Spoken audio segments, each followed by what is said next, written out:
Amém. Senhor Jesus, venha hoje falar ao nosso coração. Nós carecemos de Ti, somos fracos, mas é a Tua palavra que nos dá direção. Ó Senhor Jesus, o Teu Espírito hoje habita em nós, porque o último Adão foi feito Espírito que dá vida, Espírito vivificante. E hoje Ele é aquele que nos vivifica. Obrigado, Senhor, por junto dos irmãos podermos celebrar a Tua morte, mas principalmente a Tua ressurreição dentre os mortos. Senhor Jesus, amém. Senhor Jesus. Eu queria ler um versículo, está em Efésios 2:19, fala: assim, já não sois estrangeiros e peregrinos, mas concidadãos dos santos, e sois família de Deus. Então, se você já creu na morte e na ressurreição do Senhor, você é a família de Deus. Pode até não congregar conosco, mas é família de Deus. Quando a gente visita um parente, e às vezes você chega, não tem como comunicar, nem sempre a casa está arrumada. Mas se você é da família, aquilo não nos incomoda, a gente vai até ajudar a arrumar a casa. Eu quero que cada um de vocês que estejam aqui se sintam em casa, porque a igreja é a família de Deus. Hoje nós vamos tratar de alguns aspectos práticos. Domingo passado, ou melhor, sábado passado, o irmão Magno e eu tivemos o privilégio de participar de uma reunião de presbíteros em Belo Horizonte, com os 8 irmãos colaboradores que estão à frente da obra em toda Minas Gerais e Espírito Santo. E, para os irmãos terem uma ideia, a reunião começou às 9 da manhã e terminou praticamente às 19, com breves intervalos para um cafezinho ou para o almoço. Então, foi bem puxado. Os irmãos procuraram passar uma visão espiritual e entrar em alguns aspectos práticos.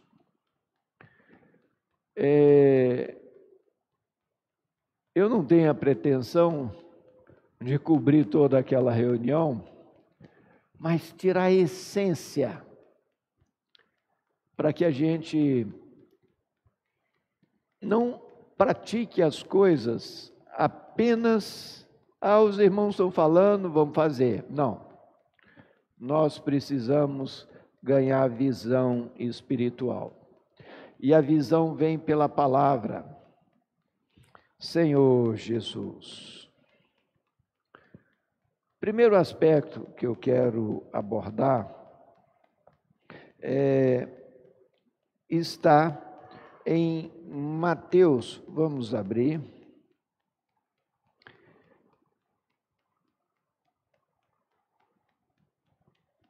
Evangelho de Mateus, 24,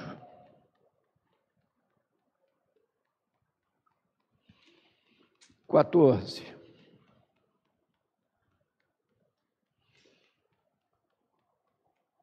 Vamos todos ler junto? Mateus 24, 14. e será pregado este evangelho do reino por todo o mundo, para testemunho a todas as nações. Então virá o fim.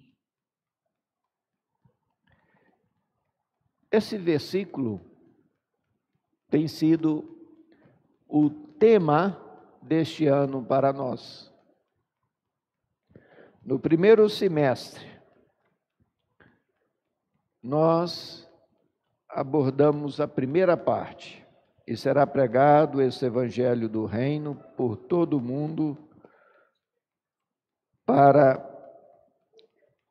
testemunho de todas as nações. Então virá o fim. Senhor Jesus, irmãos, nós precisamos tomar encargo, de quê? De pregar o evangelho. Mas quando fala de pregar o evangelho, talvez com poucas exceções, como a avó Tetê, que sai pregando o evangelho com toda facilidade, a gente treme nas pernas. Se for para falar de política, de futebol, a gente não tem esses problemas. Mas por quê? Porque pregar o evangelho é algo espiritual. E os irmãos, eles nos ensinaram a pregar o evangelho com uma pergunta: eu posso orar por você? Geralmente, as pessoas estão atribuladas, preocupadas, elas levam até um susto, e muitas delas tiram o chapéu, né, e assumem uma atitude de humildade, querer receber a bênção. E aí, nós perguntamos: qual é o seu nome? Dona Maria? Dona Maria, e qual? A senhora tem um pedido especial? Ah, tenho. Meu filho quebrou a perna, vai ter que fazer uma cirurgia. Então, você já abençoa aquela pessoa e leva ela a invocar o nome do Senhor, esse nome que está sobre todo nome. Terminada essa oração, você tem que ter a percepção se essa pessoa ela tem real interesse. Dona Maria, nós temos uma rede de cuidados. A senhora gostaria de receber uma visita? A senhora gostaria de ser cuidada por nós? Ali você já pega um contato. E é muito importante também nós deixarmos um livro na mão da pessoa, porque a gente a pessoa, ela pode continuar aí, você pergunta: Dona Maria, eu queria abençoar a senhora com este livro. Aí, qual é o custo? R$25 esses 2 livros, né? Amém. Você vê que a pessoa tem muito interesse, mas não tem a condição, presenteia ela com o jornal Árvore da Vida. Mas o mais importante é que você levou aquela pessoa a tocar no Espírito.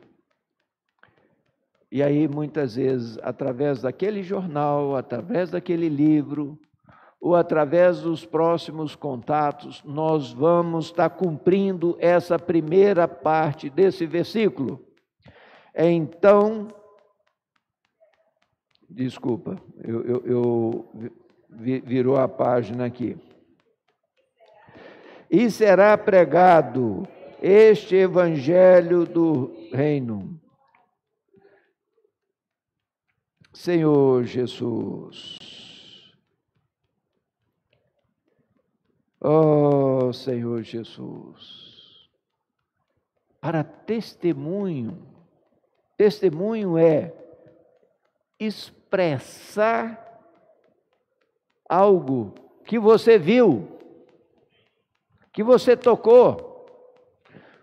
Agora, se nós não estamos desfrutando de Cristo, se nós estamos vivendo mais problemas do que experimentando o cuidado amoroso do Senhor, aí é melhor você comer mais, para que o Senhor seja realmente uma testemunha.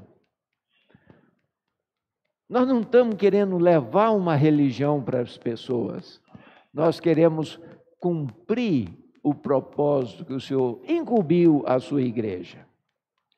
E aí, então, irmãos, nós vamos poder chegar na segunda parte desse versículo. Então virá o fim. Então, a partir desse segundo semestre, nós estamos vendo atualmente vai começar agora a última semana do semestre passado.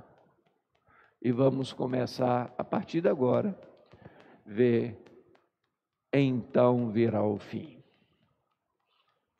Sim, o final dos tempos se aproxima. E nós precisamos estar preocupados em estar pregando esse evangelho. O que falta para o Senhor Jesus voltar? É a plenitude dos gentios, a plenitude das nações. Ou seja, quando o Senhor Jesus morreu na cruz, por que ele morreu? A palavra fala que Deus endureceu o coração do seu povo, os judeus. E quando eles crucificaram o Senhor, o relógio parou para eles. Mas as coisas estão mudando. Já fazem mais, já vai fazer no ano 48, ou seja, menos de 20 anos daqui, se o Senhor não voltar até lá, a volta dos judeus e formaram o seu próprio Estado, em 48. Irmãos, hoje falta muito pouco para completar as profecias bíblicas. A parte que nos cabe é testemunhar o Evangelho, a boa nova da salvação.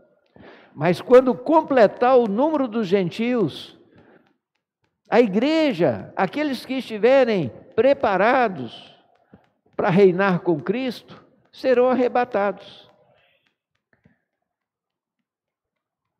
E aí, o Senhor vai dar a segunda época para os cristãos relapsos e para os judeus. Senhor Jesus, eu não quero ficar, porque vão ser 7 anos. Os primeiros, sem problema nenhum, mas quando chegar no final desses 7 anos, os 3 últimos 7 anos e meio, será de uma tribulação como nunca houve nessa terra. Vai ser uma recuperação daquelas bravas.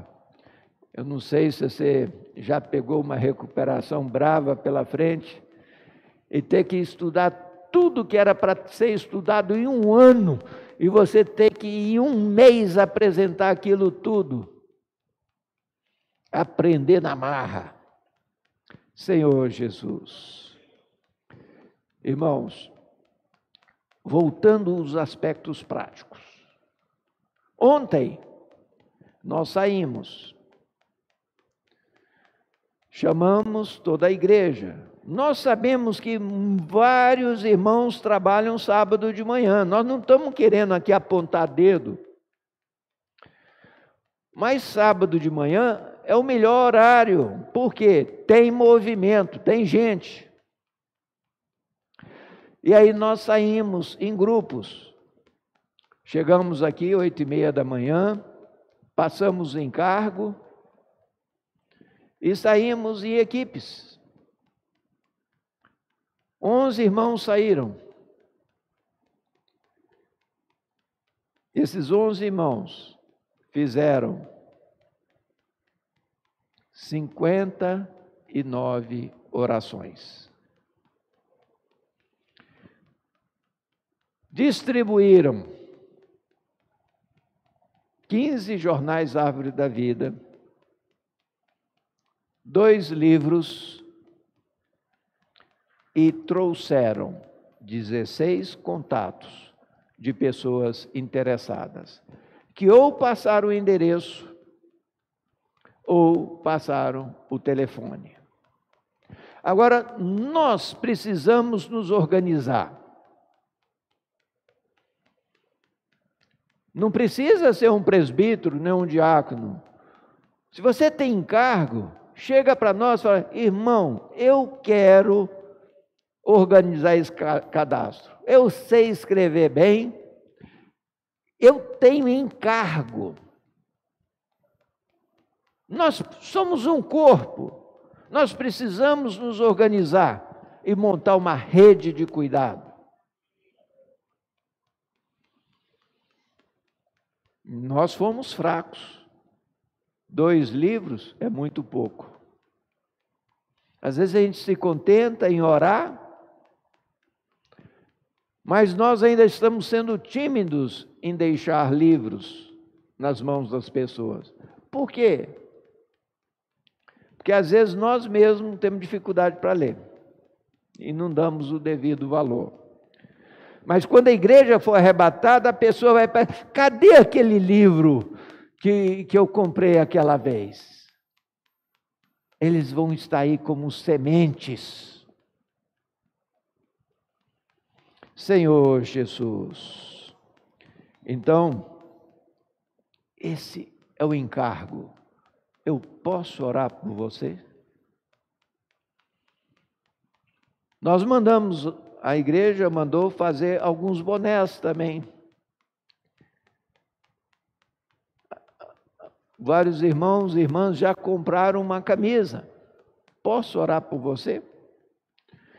Então, é bom, nos identifica. Quando a gente está saindo, as pessoas já olham e vê a pergunta. É a pergunta que nós vamos fazer. Posso orar por você? Que nós tenhamos um coração simples de ouvir a orientação dos irmãos que estão à nossa frente e falar sim e amém. Senhor Jesus, eu gostaria de que nós abríssemos em Marcos, capítulo 12,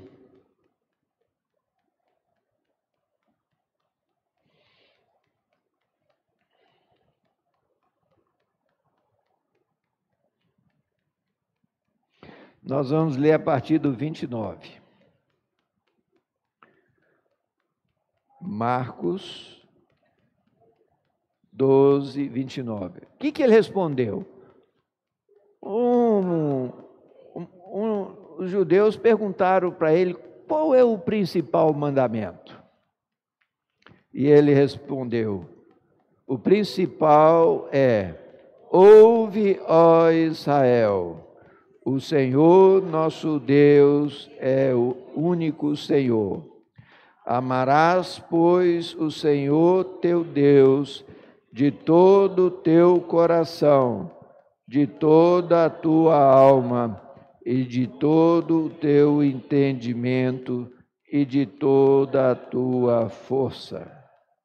Os judeus consideram corretamente esse a maior de todos os versículos. Eles se referem a esse principal mandamento como Shema. E todo judeu recita esse mandamento ao amanhecer e ao ir dormir. E conforme o Senhor ordenou, eles até colocam escrito nos umbrais das suas portas. E eu vou traduzir um pouco melhor, seria: obedece, ó Israel, o Senhor nosso Deus, o Senhor é um. É literalmente o número 1, 2, 3. O Senhor é um. Óbvio, ele se manifesta a nós através do Pai, do Filho e do Espírito Santo. Mas o Senhor é um. Em João 16, o Senhor Jesus ora, fala: Senhor, que eles, referindo-se aos discípulos, sejam um. Assim como eu sou um contigo. Já parou para pensar que o Senhor Jesus já orou por você para que você fosse um com Ele, assim como Ele é um com o Pai? É por isso que esse é o maior mandamento. Nós nos tornarmos uma unidade com o Filho, assim como Ele é com o Pai. E se Deus é amor, a sequência é: amarás, pois, o Senhor teu Deus de todo o teu coração, de toda a tua alma e de todo o teu entendimento e de toda a tua força. O segundo é: amarás o teu próximo como a ti mesmo. Não há outro mandamento maior do que estes. Isso aí é o resumo da Bíblia, irmãos. Às vezes a gente não se gosta. Eu gosto até de dar esse exemplo, né? Deus, quando criou cada planta, cada animal, no final do dia, Ele falava: isso é bom. Mas Ele, quando criou o homem, Ele falou: isso é muito bom. Aí depois você fala: meu cabelo é ruim. É mentira! Deus falou que é muito bom. Ah, eu não gosto do meu tamanho. Eu queria ser altão. Eu já vi uma irmã grandona também reclamar, né, que não gosta do tamanho dela porque ela incomoda Porque todo mundo vê ela por ser muito grande. Não importa o teu tamanho, a tua cor. Nós precisamos nos amar. Senão nós não teremos capacidade de amar quem está do nosso lado. Senhor Jesus. Então, irmãos, para nós vivermos a vida da igreja, nós precisamos perceber que aqui não é lugar para nós competirmos. Quem é o maior, quem é o menor. O Senhor Jesus, Ele se tornou o nosso padrão. Ele se humilhou até a morte e morte de cruz. Agora, é fácil falar, eu amo a Deus sobre todas as coisas. Só que Ele colocou presbíteros que estão à frente da igreja. E o presbítero vem te dar uma orientação. Não, isso aí não é comigo, não. O que adianta falar que ama a Deus? Só que Ele também colocou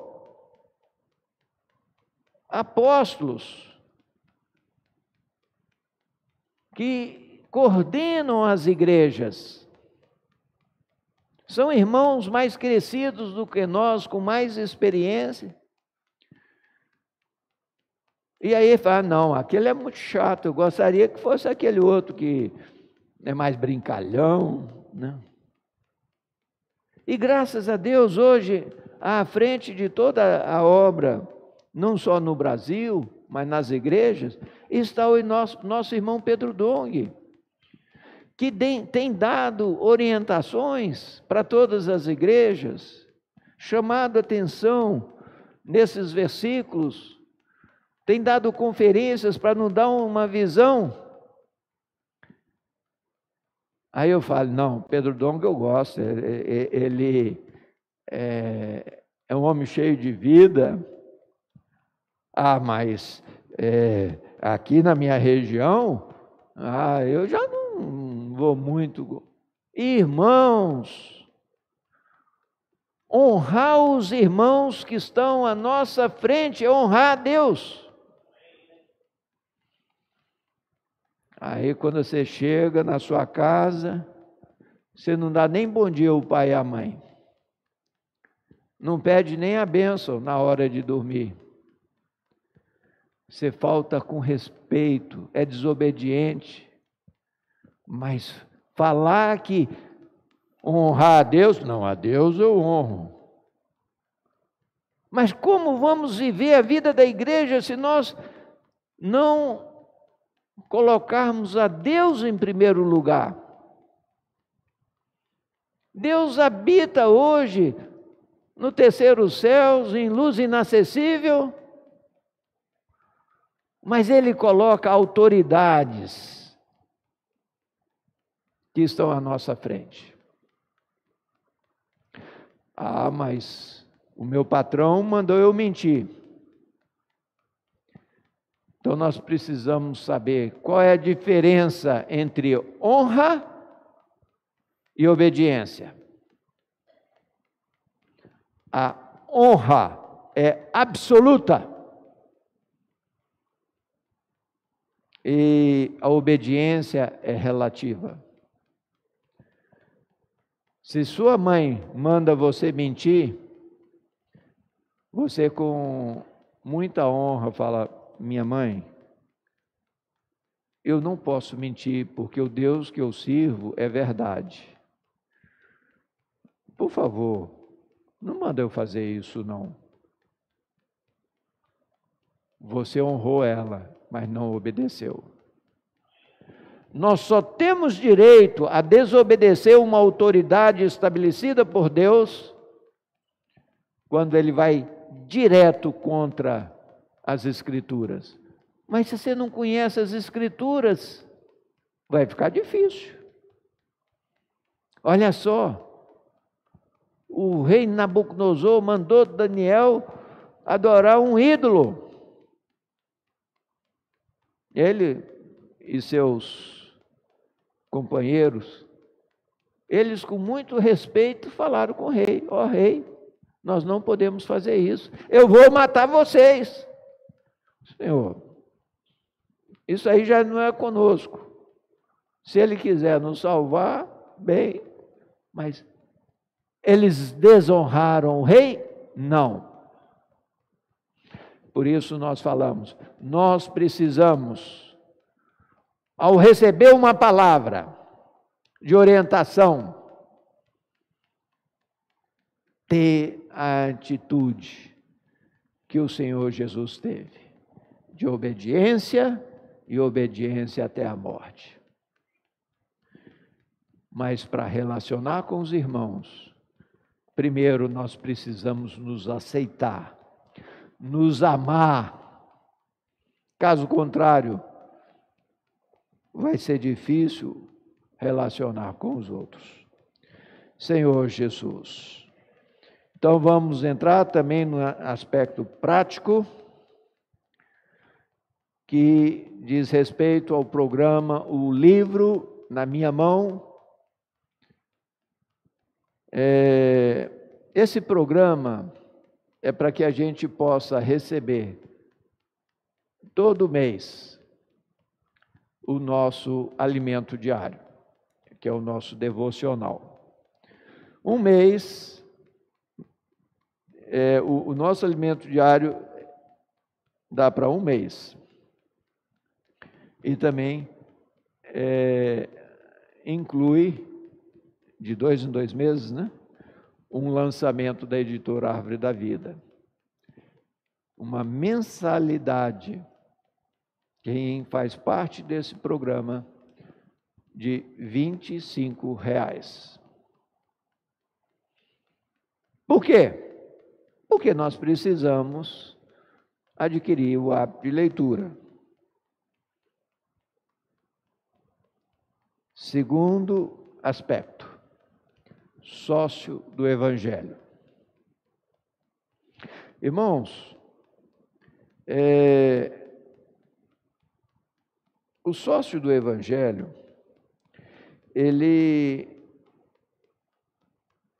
a igreja entra participando com o dízimo dos dízimos.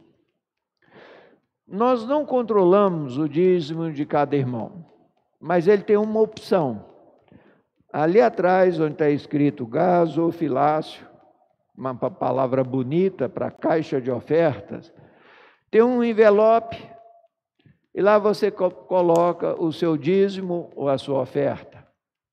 Você pode pôr dentro do envelope, fora do envelope, o que cair lá dentro. Nós só vamos observar uma coisa: se tem um destino específico. Por exemplo, se o irmão vê que a irmã fulana de tal está passando necessidade, para ela não ter o constrangimento de passar o dinheiro para a mão da irmã, ela vai e escreve, irmã fulana de tal. Então, os diáconos, quando forem abrir o gasofilácio, eles falam, tem uma oferta para a irmã fulana. Se não tiver escrito nada, o irmão Magno vai depositar na conta da igreja. E na contabilidade vai ser contabilizado como dízimos e ofertas. Nós não controlamos o recebimento de ninguém. Por quê? Porque esta é uma responsabilidade sua com Deus. De tempos em tempos, nós damos uma palavra de esclarecimento. Porque chegam irmãos novos e precisam entender. O que é o dízimo? A palavra já fala, é a 10ª parte. Se você é assalariado, do líquido que você recebe, digamos que você recebe 1.000, qual vai ser o seu dízimo? R$100. Você recebe 20.000 líquido, então, daquele líquido, você vai tirar R$2.000. Isso o Senhor estabeleceu antes da lei. Para quê? É só para lembrar para nós que nós viemos pelados para esse mundo e não vamos levar nada deste mundo. Opa, falei errado. Nós vamos levar sim. Nós vamos levar pessoas.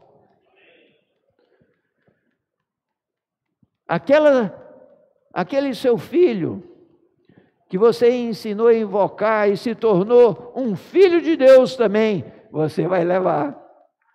Pode ser que ele morra mais na frente, mas para Deus não tem tempo, não tem espaço. Levou ou não levou? Você saiu para pregar o evangelho, orou por uma pessoa, introduziu ela no viver da igreja. Você está levando alguém ou não? Mas o dízimo mexe aqui no nosso bolso. Então, se nós queremos herdar o reino, nós precisamos entender que a nossa luta não é contra carne e sangue, não é contra essas coisas materiais, mas sim contra principados e potestades nas regiões celestes. Quando você ganha pouco, aí você coloca, depois quando você ganha muito, fala, mas aqui está muito, vou dar só a metade. Então é o sinal que o seu coração está nas coisas desse mundo. Aí quando chegar a hora que a trombeta tocar, as coisas do mundo vai puxar você para baixo em vez de você subir. Senhor Jesus. Só para os irmãos terem uma noção, isso não é nada oficial, mas hoje eu fiz a seguinte conta. Em janeiro desse ano, o somatório de todos os dízimos e ofertas foi de R$ 18.859. R$ 18.800. Recentemente, nós fizemos um levantamento de quantos irmãos se unem. Deu uma média de 205 por pessoa. Fevereiro, caiu para 13.400. Março, caiu para 12.160. Eu fico, às vezes, meio preocupado. Será que os irmãos estão perdendo os empregos? Ou será que nós estamos olhando, falando, deposito, não deposito, coloco ali ou não? É apenas um alerta, irmão. É como nós não controlamos a sua conta, mas aqui está um indicativo. Olha, nós estamos prestes a mandar 8 missionários, que são os 8 cooperadores da região 6, para a África. Essas passagens não são baratas. A estadia lá, a previsão é que eles gastem só de transporte e comida. Não é comida para eles, não, é comida para os irmãos. Porque a condição dos irmãos é tão precária que faz uma conferência e eles têm que comprar comida para que os irmãos tenham. E muitas vezes a obra ainda precisa ajudar no transporte. Eu tive o privilégio de 2 vezes para lá. Ô, irmãos, a condição lá não é bem rudimentar.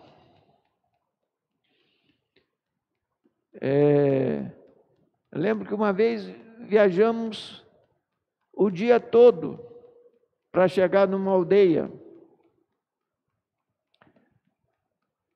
Os irmãos ofereceram uma janta bem simples. Começou a reunião. Quando terminou 10 horas, aí os irmãos falaram, é para deitar. Sabe quando você viaja num clima igual esse de Carlos Chagas? O dia todo eu estava doido atrás de um banho e descobri que não existia banheiro.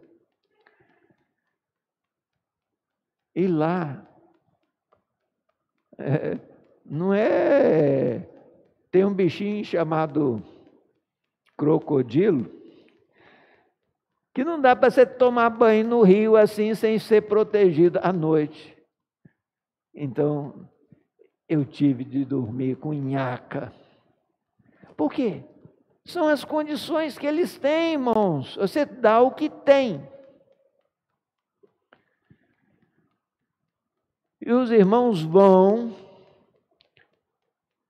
E quem que vai suprir? Somos nós, com os dízimos dos dízimos e aqueles que têm o seu voto no sócio do Evangelho. Que a gente possa ser generoso.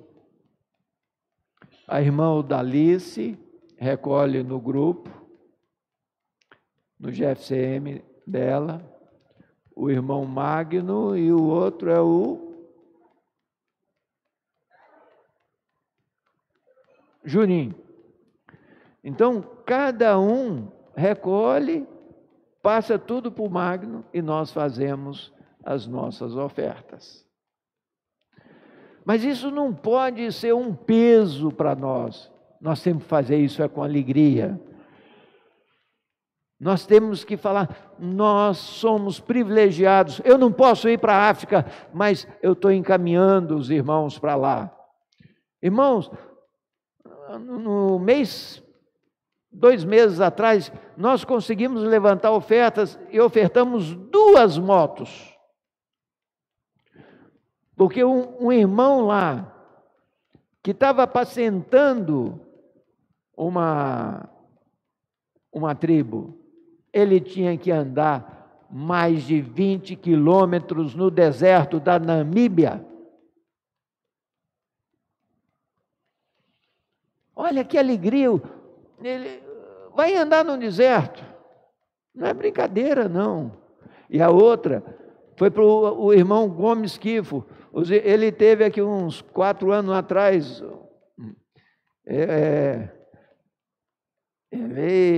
chega a ser até meio azulado, comprido. Ele foi um dos meus companheiros lá, sempre andava junto comigo.